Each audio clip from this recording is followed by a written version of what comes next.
Et pour faire un petit lien avec la conférence qui a eu lieu ce matin d'Alain Damasio, Alain Damasio évoquait la puissance et le pouvoir du langage. Et ça tombe bien puisqu'on a avec nous une spécialiste du langage, Stéphanie Pahu. Tu es donc linguiste, enseignante et chercheuse en lettres à l'Université de Lausanne et rattachée à l'EFLE, à l'École de français langue étrangère. Tes domaines de spécialisation, ce sont les discours littéraires, les discours politiques, les discours médiatiques, les normes langagières, les normes de sexe, de genre et les normes corporelles et la didactique du français. Notamment, tu as publié La normalité à l'âge d'homme en 2015, Chérissons-nous, nos corps nous parlent chez Favre en 2019. Et tu es aussi co-auteur avec Pascal Saint-Gy de Pas de langue de bois, nouvelles orthographes, néologismes, parler identitaire, le français dans tous ses états et dans tous ses débats chez Favre en 2023. C'est ton dernier ouvrage, je crois. C'est ça. Et il y en a un qui vient de sortir. Eh bien, tu pourras peut-être en parler tout à l'heure. Alors, on dit avec le numérique, les SMS et avec les réseaux qu'on ne sait plus écrire. Et si, au contraire, ces nouveaux médias nous donnaient l'accès à une autre expérience de l'écriture, tout simplement une expérience qui mériterait encore de circonscrire et d'explorer. Et c'est la question qu'on va se poser avec toi et grâce à toi, Stéphanie. Merci beaucoup d'être là et je te cède la parole pour une conférence intitulée « Quelles expériences du langage à l'ère des écritures et des textualités numériques ?» Ok, ça fonctionne. Merci pour la présentation. Alors, je ne suis pas spécialiste des écritures ou des discours numériques directement, mais par contre, c'est des questions qui sont au cœur de mes autres intérêts. Donc, je vais essayer de vous montrer comment j'ai voulu réfléchir à cet objet pour aujourd'hui. J'ai fait une sorte de menu. D'abord, je vais vous expliquer ma perspective. Ensuite, vous donner la définition que je vais utiliser pour aujourd'hui des écritures numériques. Mais vous avez peut-être vu que j'ai déjà triché dans le titre. J'ai élargi en disant écriture et textualité numérique, parce qu'écriture, ça réduisait un tout petit peu le propos. Ensuite, je vais faire état du cahier des doléances à l'égard des écritures numériques. Essayer de faire une liste des spécificités des écritures numériques, puisque c'est un peu les questions qu'on se pose. Regarder les problèmes d'énonciation numérique et puis aller vers une esthétique, alors avec la notion d'éthique des écritures numériques, et surtout essayer de converser avec vous.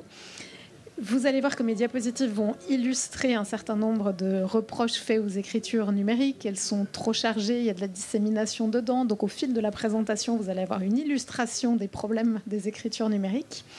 Et puis pour ce qui est de la conversation, ce serait très chouette si on pouvait converser avant ma dernière séquence. Donc ce serait mieux si vous interveniez ou posez des questions ou dialoguez avec moi.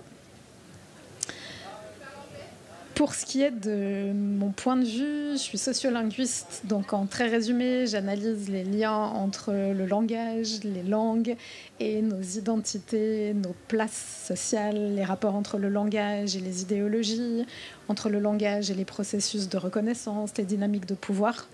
Je suis aussi formée en linguistique textuelle, donc le texte, la notion de texte est au cœur de mes intérêts. La formation, je la dois à Jean-Michel Adam, qui est spécialiste de la linguistique textuelle. Et puis, j'ajoute à toutes mes recherches depuis pas mal d'années déjà une perspective qui me vient des éthiques du care, du soin. J'ai donné une définition très minimale ici. Le care peut être minimalement défini comme une pratique et disposition à maintenir en état, préserver et réparer notre monde en sorte que nous puissions y vivre aussi bien que possible. Damasio ce matin a pas mal parlé d'habitabilité, donc on verra qu'on pourra faire des liens. En gros, pour moi, les mots ne sont pas que des mots. J'ai une perspective qui est sociolinguistique, éthique. La langue, je la définis comme un dispositif social et symbolique constamment en variation du fait des innombrables expériences humaines qu'il irrigue et au sein desquelles il permet à chaque individu d'être un sujet qui compte, dans les mots des éthiques du care, précisément, d'être un sujet reconnu, d'agir. Et puis, je me suis permis d'ajouter ce qu'a dit Damasio ce matin. Le langage nous permet aussi de restituer l'ensemble des expériences sensibles, les points de vie et les affects. Et le langage nous permet de devenir au sens deleuzien du terme. Donc les mots participent de l'action et sont autant d'actions. Je pense que c'est bien qu'on ait une base de définition de la langue et du langage pour qu'on puisse ensuite réfléchir à ce que font les écritures numériques au langage. Pour ce qui est des écritures numériques ou des textualités numériques, je me suis basée sur les recherches qui existent. Au fil de la présentation, j'ai glissé des ouvrages théoriques qui permettent d'aller chercher des informations plus précises. Il y a tout un numéro de Corella qui est consacré au textuel et au textiel, donc précisément aux textualités numériques. Et j'ai retenu la distinction que font à la fois Pavot et Adam entre 3 états du numérique, parce que numérique est un terme qui est devenu générique et qui recouvre en réalité des réalités technodiscursives très variables, hybrides. Et Pavot et Adam retiennent une tripartition entre texte numérisé, ça il s'agit vraiment de numérisation, quand il y a un portage du texte imprimé, je peux scanner un document par exemple pour le mettre en ligne. Il y a le texte qui est numérique, là on parle d'édition numérique, donc d'exploitation, d'exploration native des possibilités numériques, mais c'est un texte qui reste produit hors ligne, qui peut éventuellement, mais facultativement être mis en ligne. Et puis il y a le texte vraiment numériqué, qui est édité en réseau. Donc quand je parlerai de texte numérique, pour moi, ce sera plutôt les catégories 2 et 3. Vous verrez que j'ai juste numérisé quelques textes dans ma présentation, mais c'est surtout catégories 2 et 3. Concrètement, ça donne ça, un texte numériqué, parce que c'est toujours mieux si on voit de quoi on parle. Alors j'ai pris un échange que j'ai eu avec mon fils. Donc c'est WhatsApp, il y a de l'audio, il y a des mots plus ou moins français, il y a des abréviations, il y a des allongements, il y a des gifs, il y a de la vidéo, il y a les écureuils de Dorigny. Donc vous voyez que c'est ça, un texte numériqué, c'est plutôt hybride. Mais comme je fais les choses un peu sérieusement, j'ai quand même demandé l'autorisation à mon fils d'utiliser ces captures d'écran de notre conversation. Il y a quand même des principes éthiques à respecter. Donc hier, j'hésitais encore à ce que je voulais présenter comme capture d'écran. Je lui ai dit « Coucou, comment tu vas ? Je finis de préparer ma conf sur le langage numérique demain. Est-ce que tu m'autorises à utiliser ces captures d'écran de nos échanges ?» Ça m'a permis, cette textualité numérique, de lui faire une capture d'écran. Ça va plus vite. Et là, mon fils me répond « Force à toi, mais je vais bien ETT ». Alors là, évidemment, ma génération a fait que le ETT, j'ai dû mettre un point d'interrogation. Et toi ? Donc là, je lui ai fait tout un petit développement linguistique dans un audio que je vous épargne, 1 pouce, et j'ai mis le merci. On reparlera de ces modifications de la graphie standard et attendue. Comme ça, vous avez une idée de ces objets sous les yeux. Pour ce qui est du numérique, alors j'ai repris ce que dit Marc Atala dans... Enfin, il l'a dit dans pas mal d'interviews. C'était aussi pour le remercier d'avoir organisé ce festival et puis de rassembler toutes ces réflexions autour de ces questions qui sont importantes. Alors, il a dit dans une interview, quand on parle du numérique aujourd'hui, on a tendance à plutôt l'identifier au mot cauchemar, solitude, dépendance, prévention. Ça, c'est la vision sombre.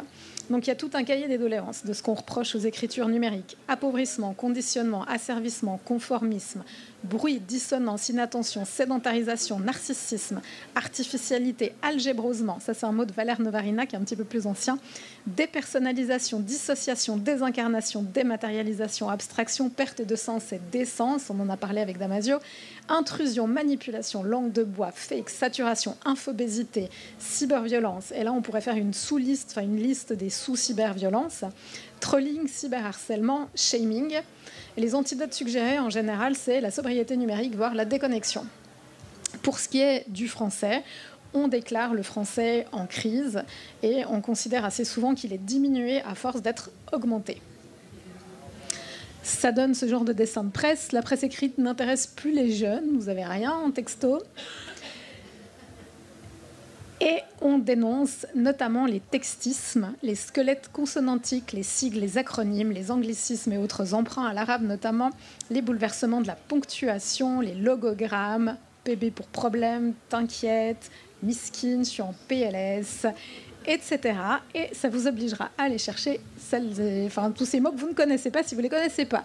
Et je vous ai repris donc ce qui était dans l'échange avec mon fils, c'est horrible, est-ce que, qui est orthographié de façon singulière, et puis de rien avec la prolongation consonantique.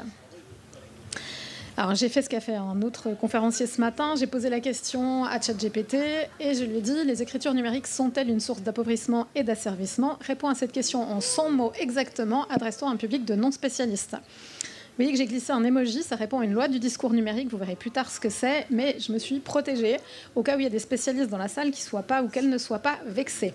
Donc l'emoji est stratégique. Réponse de ChatGPT, les écritures numériques peuvent être vues à la fois comme une source d'appauvrissement et d'asservissement, mais aussi comme une opportunité. Elles simplifient l'accès à l'info, mais peuvent réduire la qualité des échanges et de la réflexion profonde. La dépendance aux écrans et aux réseaux sociaux peut limiter la capacité de concentration et la créativité. Cependant, elles offrent aussi des outils puissants pour l'apprentissage et la communication. Le défi réside dans l'équilibre, profiter des avantages technologiques tout en évitant leurs pièges afin de ne pas sacrifier la richesse intellectuelle et l'autonomie individuelle. C'est super, il y a tous les mots-clés dont on a besoin, ça prend pas parti, c'est du positivisme, du négativisme.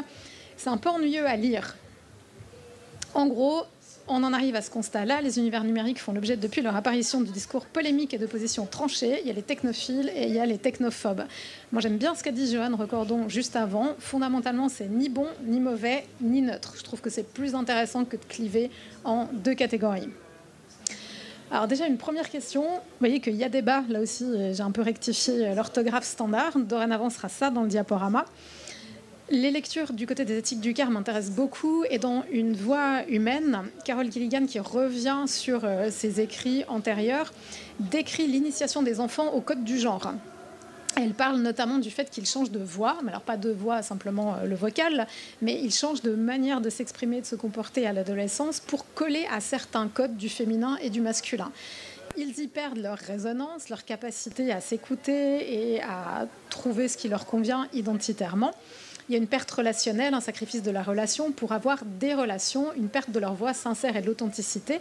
Et ça m'a beaucoup intéressée parce que Carol Gilligan dit que beaucoup de jeunes filles interrogées à ce propos, elle a fait des enquêtes, appellent ça une crise de connexion.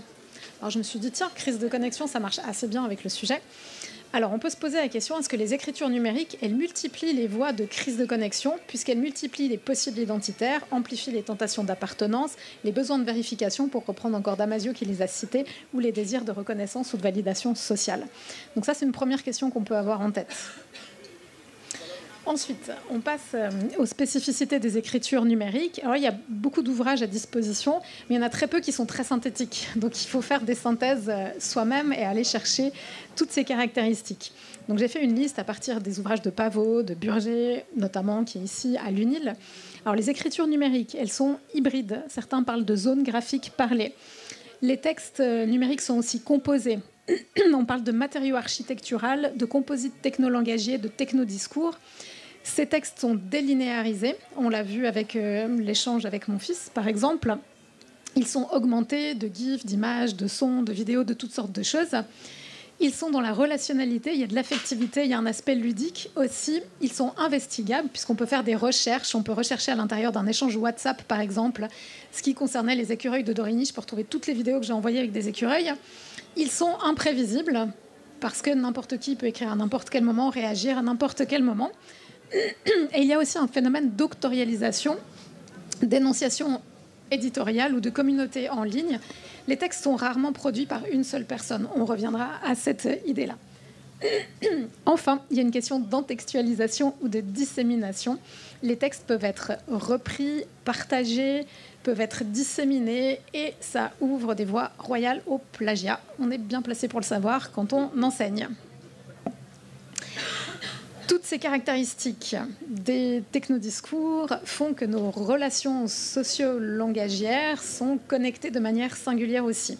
Et pour moi, il y a pas mal de paramètres à avoir en tête quand on réfléchit à ce qu'on fait quand on écrit numériquement ou quand on textualise numériquement. Alors là aussi, j'ai fait une sorte de synthèse avec plein de ressources bibliographiques que vous pourrez aller consulter dans les détails. Pour moi, c'est tous les points qui peuvent être intéressants. Il y a des choses positives, il y a des choses moins positives. Il y a une ouverture de la liberté d'expression, une démocratisation de la parole et de l'écriture, une autonomie accrue, une multiplication des débats, mais notamment sensibles. On a aussi des phénomènes d'hyper-indignation. Certaines incivilités font partie désormais des textualités numériques. On a des formes d'immédiateté, on a parlé de la dissémination, des flux continus, de la saturation, la question de l'absence de consentement aussi. Une distance physique, alors ça c'est à double tranchant, parce que d'un côté on est protégé, on peut écrire n'importe quoi à n'importe qui, mais de l'autre côté on est déconnecté, il y a moins de résonance, donc on risque de faire preuve d'absence d'empathie et de ne pas en avoir en contrepartie. Il y a les phénomènes de pseudonymat, de dépersonnalisation, il y a l'effet cockpit, c'est un effet de désengagement et d'irresponsabilité, c'est pas grave, c'est en ligne, c'est pas vraiment du réel, je peux dire n'importe quoi, ça n'aura pas d'effet concret. Les phénomènes de géolocalisation, les phénomènes de mimétisme, de conformisme, on sacrifie l'exigence intellectuelle, on va vers le banal. On a aussi la question des technodiscours qui aident, par exemple, les technologies de genre. Est-ce que ça ne favorise pas des effets de conformisme aussi ? On a les phénomènes d'exposition. On parle beaucoup de soi dans les textes, mais c'est à double tranchant. De nouveau, on recherche des phénomènes de validation, de popularité, mais on peut avoir des retours, des effets assez négatifs de tout cela. Et puis, il y a aussi des cultures peu positives qui sont nourries, comme la culture de l'humiliation, le fait d'intimider, de faire honte, de discriminer. J'ai parlé du shaming avant. Donc, tout ça, c'est des choses qui vont avec nos relations socio-langagières, connectés, ou peut-être qu'on pourrait les dire déconnectés, puisqu'on est à distance quand même corporelle et qu'il y a des risques de désincorporation ou de désincarnation. Alors là encore, il y a débat. Cette fois, je l'ai mis équinté, parce qu'il y a plusieurs graphies, donc je voulais vous montrer qu'on avait beaucoup plus de liberté dans les écritures numériques que dans une copie dans mes cours à l'école de français langue étrangère. Les linguistes qui pensent que tout passe par le langage et qui ont souvent raison auraient envie de définir l'identité numérique comme la forme du sujet de l'énonciation en ligne, c'est-à-dire son pseudo, son avatar, sa signature. Cette conception est réductrice. L'identité numérique est l'ensemble des données personnelles que nous déposons ou laissons à notre insu sur le web, etc. Donc ça nous oblige, les écritures numériques, à réfléchir à la notion d'auteur, d'énonciateur, et à se demander comment on peut cerner qui est derrière ou à l'instigation d'un texte. Alors, ça pose une question vraiment importante dans nos domaines, dans la recherche. Par exemple, on peut se demander qui est l'énonciateur d'un texte. C'est ce que fait un auteur, Marcello Vitali Rosati. Il dit, mais qui est l'auteur de mon texte? Donc le texte qu'il a écrit, qu'est-ce que l'écriture numérique, que je vous conseille d'aller lire d'ailleurs. Il dit, il n'y a pas de fonction d'énonciation unitaire et on ne peut pas non plus en différencier plusieurs. Le nom de l'auteur est une hypostase. Les noms cités sont d'autres hypostases. L'énonciateur est un ensemble hétérogène de dispositifs techniques, annotations, textes, liens, algorithmes de recherche, outils d'écriture, outils bibliographiques, qui font peut-être émerger des noms comme des après-coups. Le nom de l'auteur, des annotateurs, des éditeurs ne sont que les après-coups cristallisés et hypostasiés des fonctions dynamiques de production de l'écriture et de l'organisation textuelle. Il y a un peu de jargon. D'ailleurs, on parle de jargon techno-numérique, ça fait partie de la liste des doléances, j'aurais pu l'ajouter. Mais ça fait que si je suis plus honnête que ce que je ne l'ai été jusqu'à présent, sur ma page de titre, je ne dois pas juste mettre mon nom et linguiste, mais je dois mettre et al. Parce qu'en fait, il y a beaucoup de voix qui ont participé à la construction de ce texte qui est ma présentation PowerPoint, très clairement. Il y a mon fils, il y a plein de chercheurs, il y a énormément de voix. Donc on devrait peut-être réfléchir à est-ce qu'on ne met pas systématiquement ce et beaucoup d'autres. On a aussi des phénomènes intéressants. On a des formes d'énonciatrices, énonciateurs numériques spécifiques qui naissent avec les écritures ou avec les textualités numériques. J'ai mis énonciatorat pour avoir une forme d'inclusivité. On a des figures de locutrices nées sur Internet et qui n'ont pas d'équivalent hors ligne, pour donner la définition de Marianne Pavot. Alors Marianne Pavot cite par exemple le grammar nazi, c'est l'usager ou l'usagère dont l'activité principale est de produire des discours correctifs et normatifs. Je pense qu'on en a toutes et tous autour de nous suffisamment. Et on a les trolls qu'on a évoqués dans les conférences précédentes, des outils de perturbation, destruction massive des fils de discussion. Il y a beaucoup d'autres types d'énonciateurs, trices numériques spécifiques. J'en ai pris 2 qui étaient assez parlants.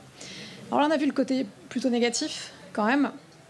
Je reprends le même entretien de Marc Atala, mais je prends la partie suivante juste après. Je l'avais coupée. Il y a un mais, j'aime beaucoup les mais en prenant du recul, lorsqu'on est confronté à la créativité, en voyant des artistes, des institutions et des créateurs et créatrices manier ces nouveaux outils et ces nouveaux langages numériques pour en produire des œuvres d'art, des concerts, des performances et des jeux vidéo, nos peurs se transforment en rêves, d'où le nom du festival. Il s'agit d'investir le numérique de notre créativité au lieu d'en subir les interfaces qui nous accompagnent au quotidien. On passe au deuxième versant plus positif de cette présentation. Avant de montrer les usages possibles, créatifs, éthiques des écritures ou des textualités numériques, on peut quand même se demander ce qu'on peut avec une langue. Alors j'ai des collègues linguistes dans la salle, j'espère qu'ils ne vont pas m'accuser de dire des bêtises. Mais pour moi, ce qu'on peut avec une langue, c'est ça, mettre en discours grâce à des signes écrits, oraux, gestuels, ses expériences, comprendre, décrire, raconter les mondes réels ou virtuels, actuels, passés ou fantasmés, dans lesquels on vit ou imagine nos expériences. Les mots peuvent nous aider à imaginer des mondes nouveaux, concevoir et défendre nos visions de ces mondes et de ces expériences, s'identifier, identifier autrui en matière de sexe, de genre, de religion, de classe, etc. Et par là, prendre et faire prendre à autrui une ou des places, accéder à des savoirs mais aussi à des savoir-faire, nous permettant d'agir sur nous-mêmes, les autres et notre environnement naturel et matériel, créer des liens, maintenir leur justesse, mais aussi parfois les rompre, s'engager, mais aussi dissentir et se désengager. On peut faire tout ça avec une langue. Donc évidemment, il faut se demander si on peut faire tout ça avec les écritures et les textualités numériques. J'ajoute ce qu'a dit Damasio ce matin, le langage c'est l'outil du cerveau par excellence, on passe par le langage, on habite le langage, on travaille le langage. Je trouvais que c'était joli pour compléter ma définition. Les fonctions du langage et des langues, c'est un classique. On a un peu revisité avec mon collègue Pascal Saint-Gy. Il y a plein de fonctions. La fonction de communication, c'est la fonction de base. On ne se limite de loin pas à ça. Une fonction fatigue, de maintien de contact. Une fonction esthétique ou poétique, un travail sur les formats des messages, pour le dire vite. Une fonction d'économie. Une fonction identitaire qui est fondamentale. Une fonction cryptique, c'est ce que fait mon fils quand il dit ETT, pour me dire « et toi ». C'est très cryptique, mais j'ai pu élucider quand même. Une fonction cathartique, Damasio en a beaucoup parlé, c'est le fait que le langage nous permet d'aller mieux. Alors, Pascal Saint-Gy aime bien donner l'exemple de quand on lâche quelque chose par terre, si on dit zut, ça nous soulage peu. Si on dit un gros mot, ça nous le soulage beaucoup plus. C'est son illustration de la fonction cathartique. Pour moi, il faut ajouter aussi une fonction solidaire. Ça nous permet de nous mettre en lien avec nous-mêmes, les autres et nos environnements. Et puis, j'ajoute, ça on l'a pas fait dans Pas de langue de bois, une fonction dans Métamorphose.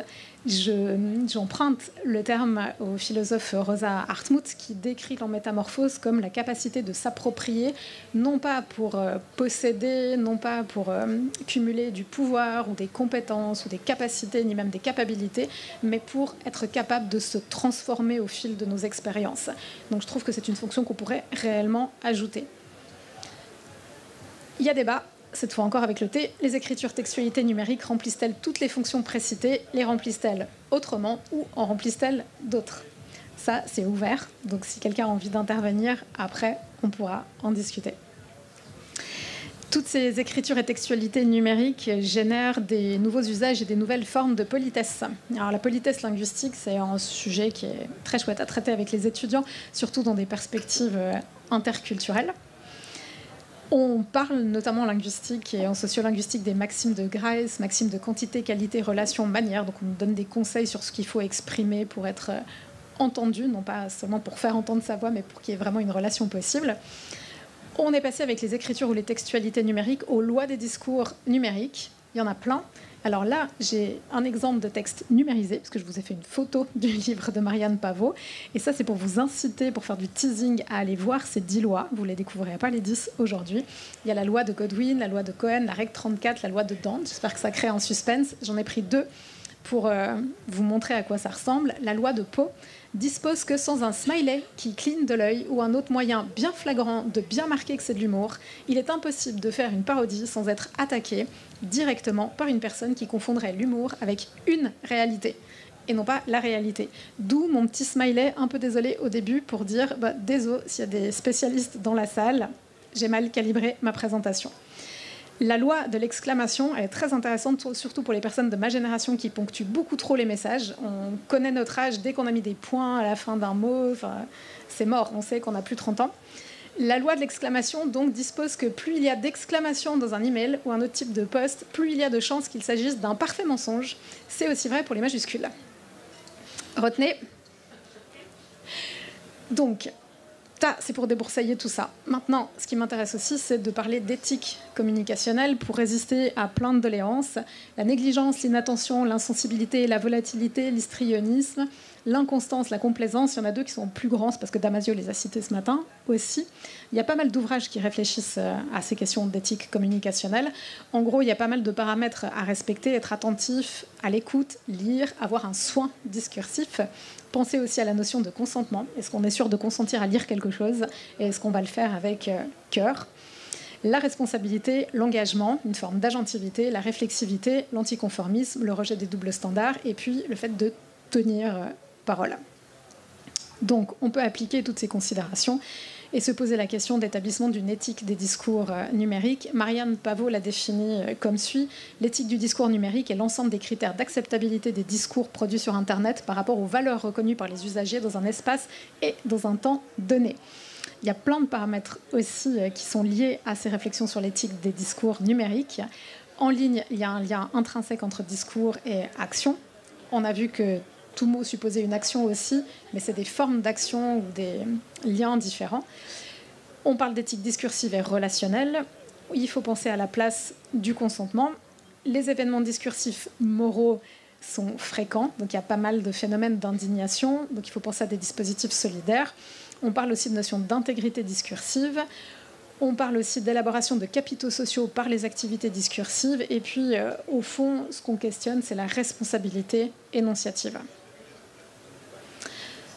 Ça, c'était pour la question plutôt éthique. Et maintenant, le dernier point, pour moi, qui est important, c'est de se poser la question d'une esthétique numérique.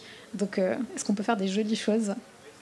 Est-ce qu'on peut être créatif avec des textes et des écrits numériques?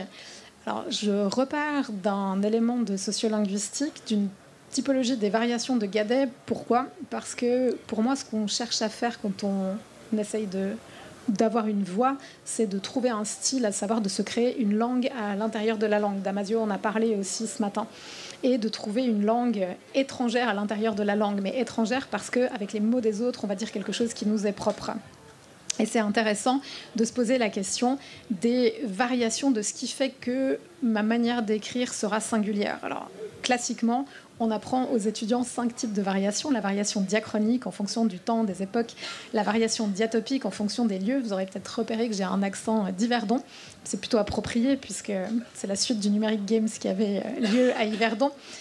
La variation diastratique en fonction des types de sociétés, de communautés, des catégories socio-culturelles, économiques. La question des classes est à cette ligne.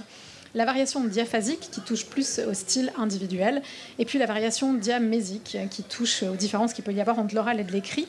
Là, il y a déjà quelque chose qui est bousculé avec les écritures ou les textualités numériques, puisqu'on est à cheval entre l'oral et l'écrit, qu'on peut avoir des hybridations. Donc là, il y a quelque chose aussi qui nous oblige à réfléchir à ce type de variation. Et moi, je pense que c'est intéressant et que les écritures numériques et les textualités numériques nous forcent à ajouter un type de variation. Alors, je suis très triste, j'aurais bien aimé avoir l'idée toute seule, mais ce n'est pas le cas. C'est une chercheuse, Alferaz, qui propose, mais qui ne développe pas vraiment son idée, donc il y a vraiment quelque chose à faire. Elle propose d'ajouter, non pas un 5e type de variation, mais un 6e type de variation, selon l'engagement, à savoir la variation diaéthique. Je choisis un style d'écriture numérique en fonction des engagements que je veux porter. Alors, ça peut être quelque chose de très militant, ou ça peut être simplement quelque chose qui manifeste une forme de responsabilité, un souci de l'inclusivité, de la diversité ou de l'égalité, pour reprendre des valeurs qui sont chères à l'université. Donc, est-ce que les écritures textuelles et numériques peuvent être décomplexantes, créatives, réhumanisantes? Pour finir la présentation, avant qu'on puisse discuter, parce que ce sera plus intéressant, je vous ai mis quelques diapositives qui présentent Alors, le mot innovation n'est pas toujours bien reçu, donc qui présentent des stratégies discursives, créatives, ludiques, originales ou questionnantes. J'ai pris l'ouvrage de Vincent Cespedes, qui date, mais qui disait déjà des choses intéressantes sur l'objet qui nous intéresse. Un personnage qui se pose des questions justement sur les textos. À l'époque, c'était plutôt ça qu'on questionnait. Et ce personnage du roman dit... s'appelle Noémie. Vous pensez qu'Internet et les portables sont des supports orthographicides, donc qui tuent l'orthographe parce que leurs utilisateurs y développent une écriture phonétique? Je trouve au contraire que ces technologies sont graphogènes. Elles engendrent de nouvelles graphies, elles décomplexent vis-à-vis des trop rigides normes orthographiques, mais surtout elles permettent aux jeunes de réinvestir l'écrit en se l'appropriant. Donc peut-être que les jeunes pourraient s'en métamorphoser avec ces écritures numériques. Autre chose qui m'intéresse beaucoup chez Pavot, qui revient sur les notions de fluidité, de liquidité des univers numériques et des écritures numériques. Elle dit « Dernier phénomène qui affecte la figure du scripteur-énonciateur sur le web, la fluidité des choix de style et de genre sur le web. L'idiolecte désigne la langue au sens très large d'un individu, ses façons de parler, tournures, usages lexicaux, etc. Et la notion est souvent appliquée aux écrivains. Il y aurait un idiolecte balzacien, camusien, proustien, on peut appeler ça le style ou la voix. Donc ça dépend des courants de recherche et des cadres de pensée, des cadres théoriques. Cela veut dire qu'on reconnaît aux modalités d'écriture d'un auteur des constantes identifiables par des récurrences. Sur le web, ce peut être le cas, comme ce peut être exactement le contraire. Les possibilités d'inscrire son écriture dans des lieux multiples sous des noms différents permettent une sorte de polylecte, donc idiolecte, polylecte. Le scripteur marie plusieurs styles, plusieurs genres de discours, plusieurs répertoires langagiers. Si son identité de chair et d'os est stable, mais qu'il connaît, il exploite au maximum la distinction posée par Ducrot dans les années 70. Le sujet parlant, l'être dans le monde, est différent de l'énonciateur, celui qui prend la parole, qui inscrit son dire dans une énonciation. Si cette distinction n'est pas spécifique, car elle est évidemment à l'œuvre dans les univers discursifs hors ligne, elle est particulièrement disponible en ligne. Et là, on peut se poser une question. On a un univers discursif qui est liquide, des styles qui sont fluides, mais est-ce que forcément ça signifie qu'il y a déliquescence ? Et puis, ça répond aussi aux interrogations de Damasio ce matin. On a une ouverture à l'hybridation, peut-être à la furtivité et à la volte. Alors, 2 ou 3 encore propositions singulières. Ce qu'on appelle l'algospeak, qu'on a décrit avec Saint-Gilles dans Pas de langue de bois, c'est un nouveau langage pour duper les algorithmes. Ce dernier consiste à triturer mots ou expressions pour leur permettre d'échapper à la censure. Donc ça, c'est intéressant, c'est une trace de furtivité. On préfère, par exemple, Backstreet Boys Réunion Tour à Pandémie, Comptable à Travailleurs du sexe, Nip Nops à Téton, etc.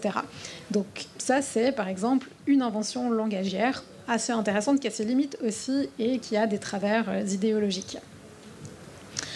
Autre chose, ChatGPT, mais ça, ce serait un sujet à part entière. On y est forcément confronté quand on enseigne.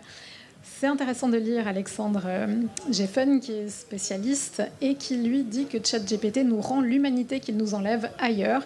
Donc il est très optimiste et il pense que justement, le fait qu'on soit confronté à ces intelligences artificielles va nous obliger à nous réhumaniser, être plus attentifs, plus créatifs, plus subtils, plus malins, et montrer que nos textes valent beaucoup mieux que les textes créés par des intelligences artificielles. Un parallèle qui est peut-être un peu tiré par les cheveux, mais vous n'hésiterez pas à dire que c'est un peu lunaire, cette diapositive. Il y a quelques jours, cette information est passée dans les médias. Transformer des pensées en texte, c'est possible. Donc, pour que l'interface réussisse à décoder les pensées, des électrodes sont implantées dans le cerveau d'une personne. Celle-ci imagine écrire des lettres ou des mots. Des signaux neuronaux sont alors générés. Les électrodes enregistrent cette activité neuronale associée aux actions motrices de l'écriture.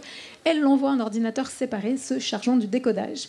La puce MIBMI traite ces signaux en temps réel et traduit les mouvements de la main voulus par le cerveau en texte lisible numérique correspondant. Ça se passe pas loin à l'EPFL.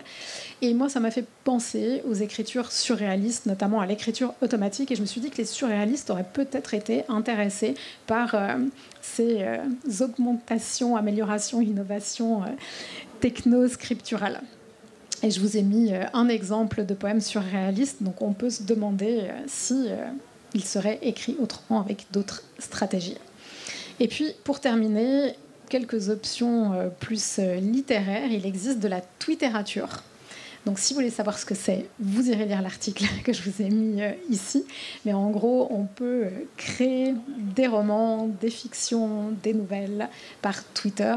Ce sont aussi des activités didactiques qui sont proposées par pas mal de profs dans les écoles pour motiver les étudiants à s'intéresser à la narration. Et de même qu'on a de la twitterature, on a de l'insta-poésie. Donc là aussi, il y a pas mal d'études qui existent. Je vous ai mis un article, forme de l'identifier, flux, figure, écran, profil de fiction et imagination artificielle. Là aussi, l'insta-poésie, c'est des choses qui sont proposées souvent à des jeunes pour les motiver. Alors vous verrez que les résultats sont discutable avec des esthétiques variables. On pourrait aussi tester. Si j'avais été au bout, j'aurais proposé un outil révolutionnaire pour qu'on co-crée quelque chose ensemble et qu'on textualise numériquement nos émotions, par exemple. Mais j'ai pas fait ça. Donc mon dernier point, c'est une ouverture. L'idée de cette présentation, c'est de voir autrement nos performances technolangagières. Pour résumer, les écritures ou les textualités numériques nous offrent des occasions de repenser nos pratiques langagières à travers la manière selon laquelle on entre en relation et on se transforme avec notre environnement, nous-mêmes, les autres et le monde. Donc pour moi, c'est une invitation à expériencer nos pratiques langagières comme performées, formé au travers et non comme préformé. Et là, c'est pour faire un petit lien avec toutes les questions qui touchent à l'immersion, dont il a été question aussi dans d'autres conférences. J'emprunte cette représentation de la performance à Louise Boisclair, qui travaille beaucoup sur l'immersion artistique notamment. Elle nous dit « performer, contrairement à préformer, sous-entend un état de constante fluctuation de passage à travers, non pas formé d'avance, un corps est en train de se former au travers d'eux ». Et pour moi, là, on peut vraiment faire l'analogie, un texte ou une écriture numérique est en train de se former au travers d'eux. Et ça laisse beaucoup de place à nos responsabilités, nos créativités et nos désirs de soins, pour reprendre l'appel de Carol Gilligan. Je m'arrête ici, je vous laisse réagir. J'ai quand même mis merci pour votre attention en abusant des points d'exclamation. Désolé.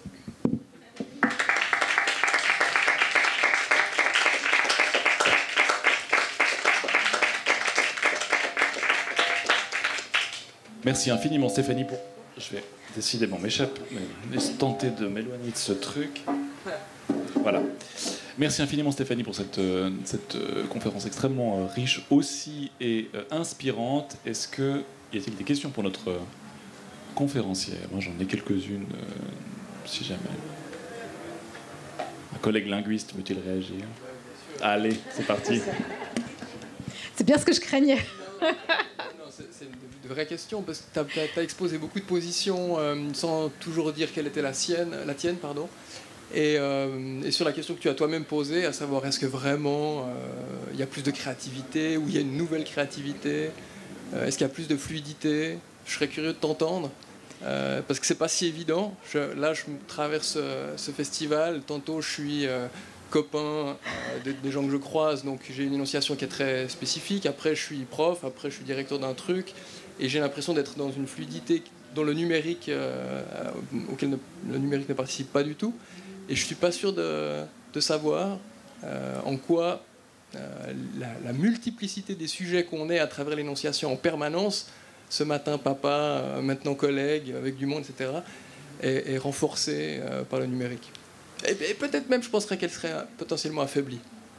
Bon, alors il y a plein de questions dans ta question, hein, si jamais. Là aussi, c'est hybride, donc il y a plein de caractéristiques des écritures numériques dans ton intervention.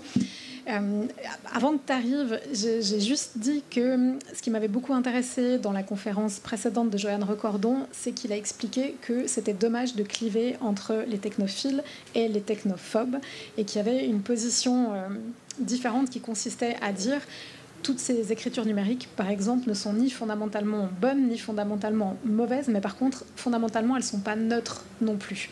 Donc déjà, ça nous sort de ce devoir de choisir et d'avoir une position qui serait radicale et difficile à fonder, je trouve. Ensuite, je ne pense pas que les textualités numériques amènent des choses fondamentalement différentes, à part la possibilité d'hybrider. Parce que ce que je fais avec mon fils sur WhatsApp, de mettre des gifs, les écureuils de Dorigny en vidéo, de mettre des audios, ça typiquement c'est quelque chose qui est propre aux textualités numériques.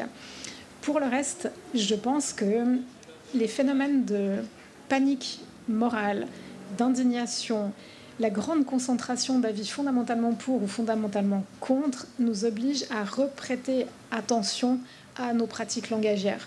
Donc, pour moi, l'effet du numérique, c'est plutôt ça. C'est que le fait qu'on soit pris dans des discours qui sont très vite moralisateurs nous oblige à regarder de plus près ce qui se passe et à réenvisager ce qu'on fait quand on parle, quand on communique et quand on écrit. Toutes ces diapositives sur les fonctions des langues et du langage, sur les types de variations, je les donnais quasi plus à mes étudiants parce que je partais du principe que ça allait de soi.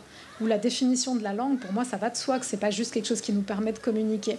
Mais je me suis rendu compte que ça n'allait pas de soi. Donc pour moi, une des vertus de ces innovations technolangagières ou de ces nouvelles architectures technolangagières, c'est de nous obliger à réfléchir à nos autres manières de communiquer aussi.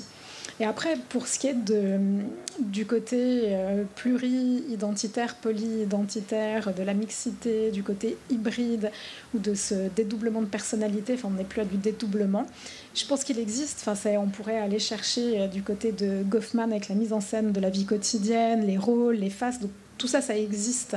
Simplement que c'est une sorte de plateforme qui nous permet de voir ou d'avoir de manière plus évidente ces phénomènes-là. Donc je pense qu'il y a plus de phénomènes de mise en évidence, mise en lumière. Et après ça, moi j'ai pas de pour ou de contre, et quand on me dit mais ça te dérange pas quand ton fils il écrit Eskeu. Bah non, ça me dérange pas. Mais par contre, ce qui me dérange, c'est qu'il me réponde comme il le fait parfois, un truc sans regarder son écran. Il fait des mob textes. Alors maintenant, on appelle ça des mob textes. C'est ce qu'on écrit en marchant. En général, soit on trébuche, soit on écrit n'importe quoi. C'est ce que fait mon fils. Et je reçois 3 consonnes. Je ne sais pas ce que c'est. Et ça m'agace. C'est le manque d'attention prêtée à ce qu'on écrit. Et c'est la même chose pour moi, pour les étudiants. Quand ils me rendent un texte écrit avec l'intelligence artificielle, si c'est intelligent, si c'est structuré et s'ils ont boosté, pour prendre un anglicisme, leur performance langagière avec l'intelligence artificielle, je suis très contente parce qu'en plus ils ont fait preuve de réflexivité, d'imagination, ils ont rusé pour que je ne me rende pas compte qu'il y avait ChatGPT derrière. Mais par contre, s'ils sont juste posés devant un ordinateur, qu'ils ont tapé 3 mots-clés et qu'ils ont demandé ce que j'ai fait, à savoir une réponse toute faite, ça m'agace. Donc c'est pour ça que pour moi cette perspective des éthiques du care compte particulièrement. Donc moi, je prône plutôt l'attention prêtée à nos pratiques langagières, quelles qu'elles soient.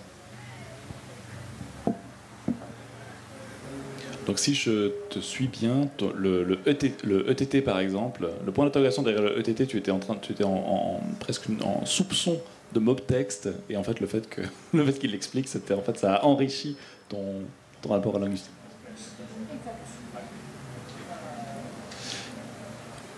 Une autre remarque rapport. Ouais, là, le ETT du tout début. Celui-là. Moi, je me demandais quel regard est-ce que tu portes, parce que tu as beaucoup évoqué les enjeux finalement que les écritures numériques permettaient en fait aussi de développer vis-à-vis des catégories convenues de l'analyse de texte ou de l'analyse littéraire en général, qui est l'auteur, dans quelle mesure est-ce que...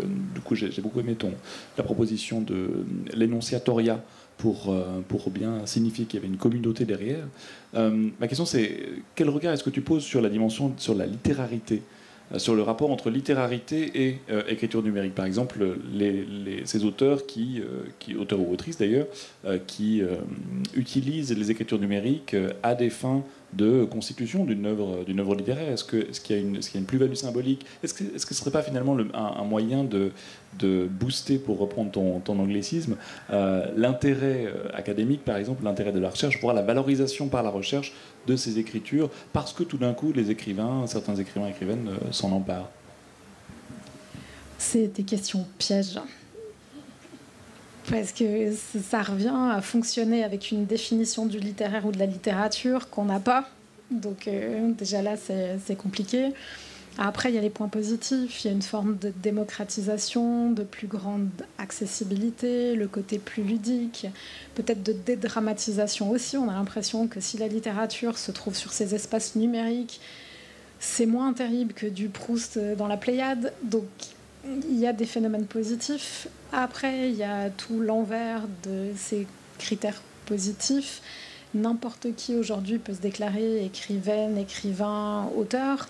D'ailleurs, les gens s'auto-éditent aussi volontiers. Et on est très vite dans des jugements moraux. Donc c'est très compliqué. Donc je pense qu'il faut garder une hygiène descriptive et continuer à faire ce qu'on fait, en tout cas nous en tant que linguistes, à savoir décrire les pratiques langagières scripturales, éventuellement essayer de déterminer des styles. Mais c'est peut-être pas à nous de répondre à ces questions. Est-ce que c'est mieux? Est-ce que c'est positif? Je pense que très concrètement, dans les écoles, dans les gymnases, dans les écoles de langue, la littérature circule aussi sous ces formats et on essaye de tenter des publics qui sont peut-être moins spontanément favorables aux expériences littéraires avec ces nouveaux moyens numériques. Est-ce que ça fonctionne ou pas? Il faudrait aller sur des enquêtes de représentation et d'expérience. Mais je pense que c'est ça aussi qui compte, c'est de se dire qu'on fait de toute façon des expériences de la littérature, qu'on soit du côté de la production ou de la réception. Et on fera une expérience en écrivant sur papier ou en lisant sur papier, on en fera une autre sur les espaces numériques. On ne peut pas aller tellement plus loin que ça dans la réponse.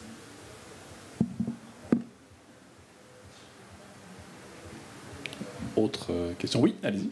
Il y en avait deux. Allez, il y a une demoiselle derrière vous, puis ensuite, je vous passe le micro.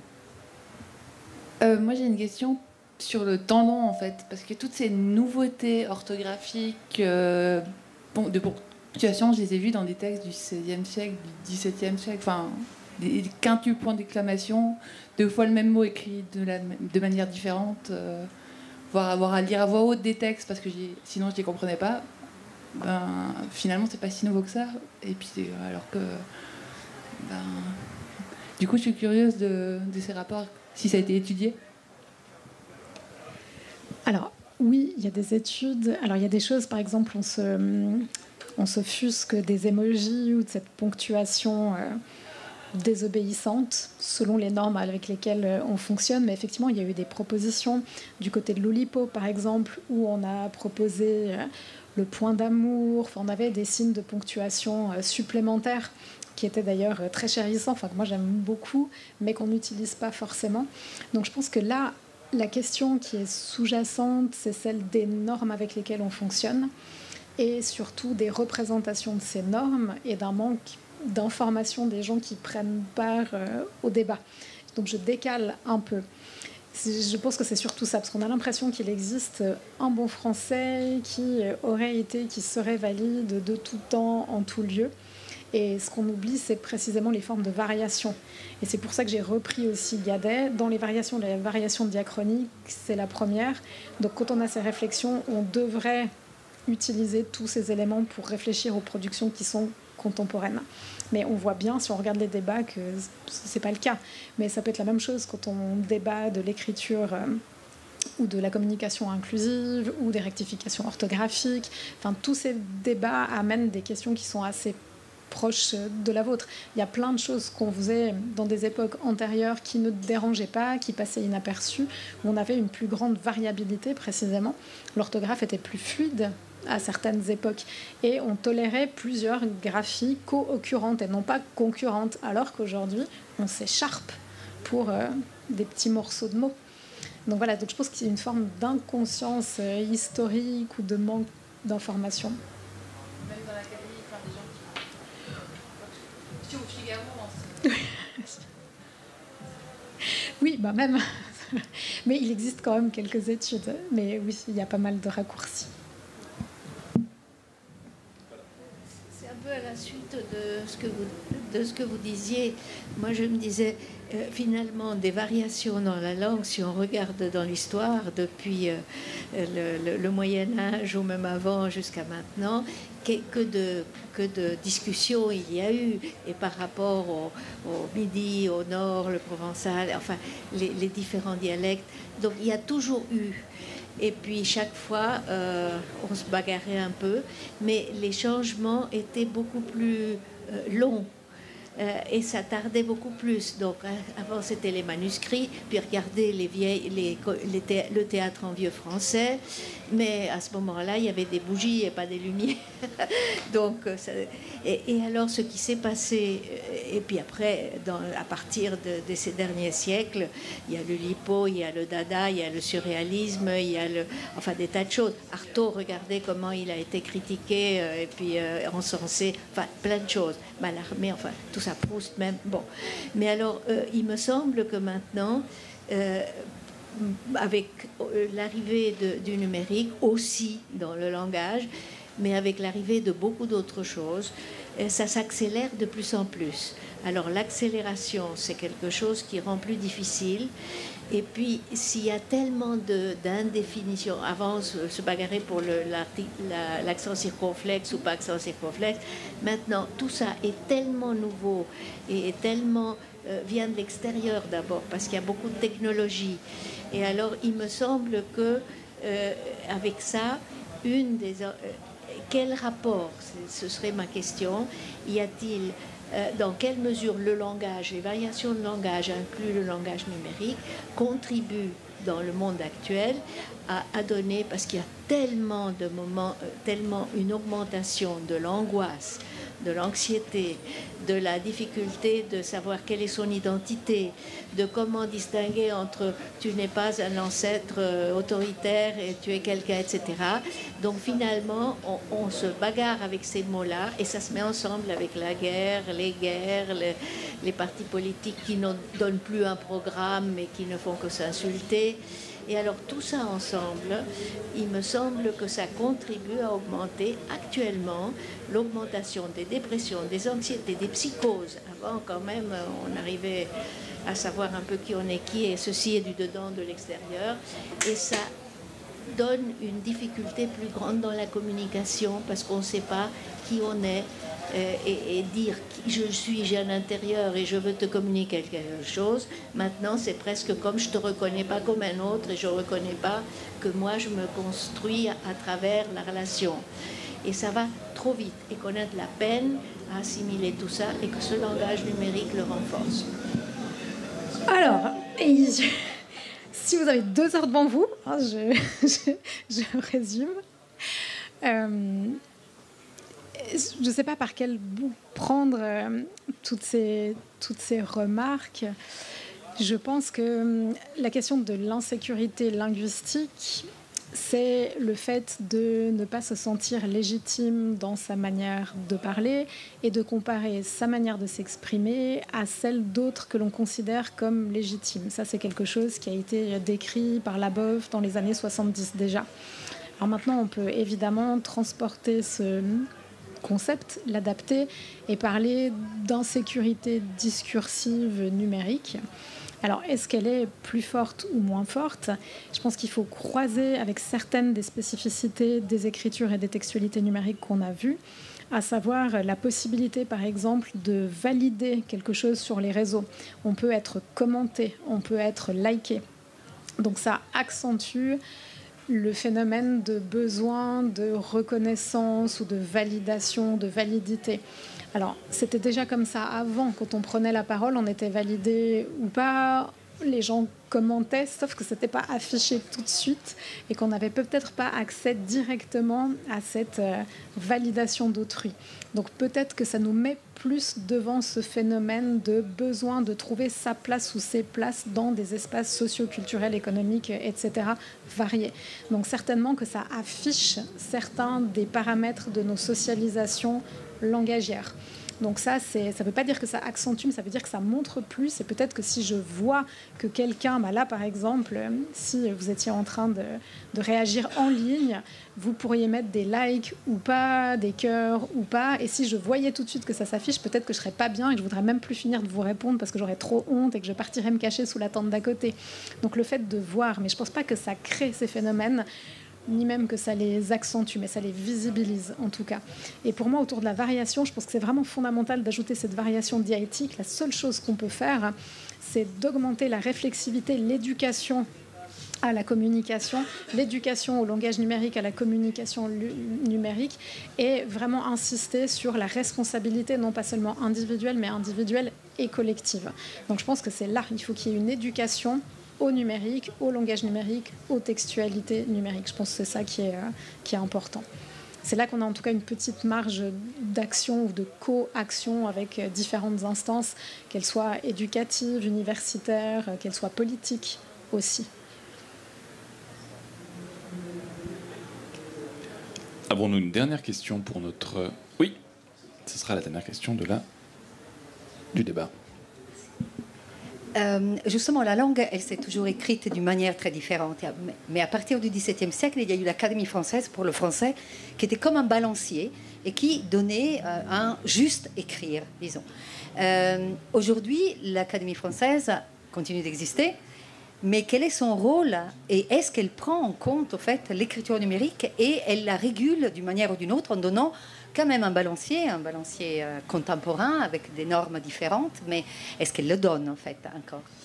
Non, alors je vous invite à aller découvrir le bouquin qu'on a écrit avec Saint-Gy, Pas de langue de bois, parce qu'on raconte la place, les rôles de l'Académie française, justement. Elle n'a aucun pouvoir prescriptif.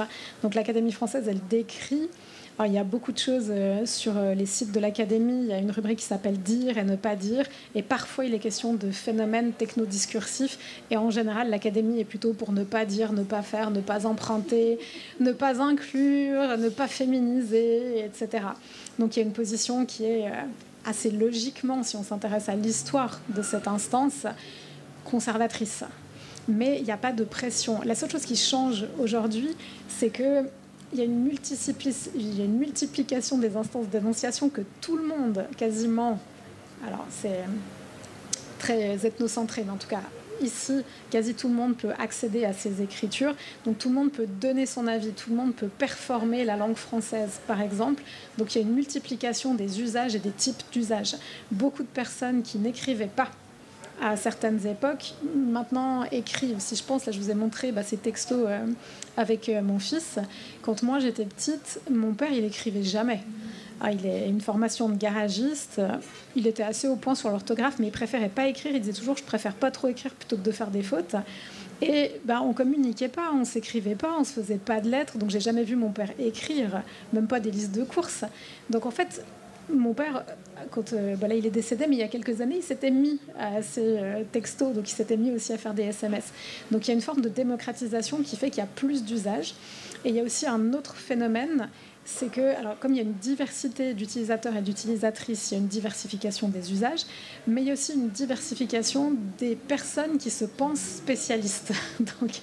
Donc on a toutes sortes de discours, des gens qui s'estiment légitimes, qui vont chercher en ligne. Non, mais moi j'ai vu sur le site de l'Académie, historiquement, il fallait mettre le circonflexe parce que d'ailleurs ça vient de ce mot-là en latin, etc. Donc il y a aussi une multiplication des sources d'informations qui font que ça fluidifie et que, à l'inverse, ça fige des grognes et des irréconciliations fondamentales entre les gens qui sont pour une forme et contre l'autre. Moralité, sentons-nous libres d'écrire comme on le souhaite et sur quel support on le souhaite. Merci beaucoup en tout cas. Non, juste, pardon. Ça c'est fondamental. Alors ça n'est pas ce que... Ça c'est horrible de dire ça parce que on nous accuse souvent nous les linguistes de dire on peut écrire ce qu'on veut quand on veut, mais c'est pas vrai. On dit pas ça avec Saint-Gy. On est très soucieux de corriger cette idée-là parce que ça a un coût social. La désobéissance, moi je peux écrire CHAI chérir parce que je suis prof à l'Uni et que c'est super et que c'est créatif et qu'on aime bien, mais c'est pas valable pour tout le monde. Donc il faut être conscient du coût social de nos libertés technolangagières. Soyons conscients du coût social de nos libertés technologiques. Merci beaucoup pour cette reprise. Merci encore à vous, à toi, pour cette conférence. Merveilleux. Et donc on se retrouve demain, je crois que... Non, il y en a encore une. Il y a encore une conférence. Il y a encore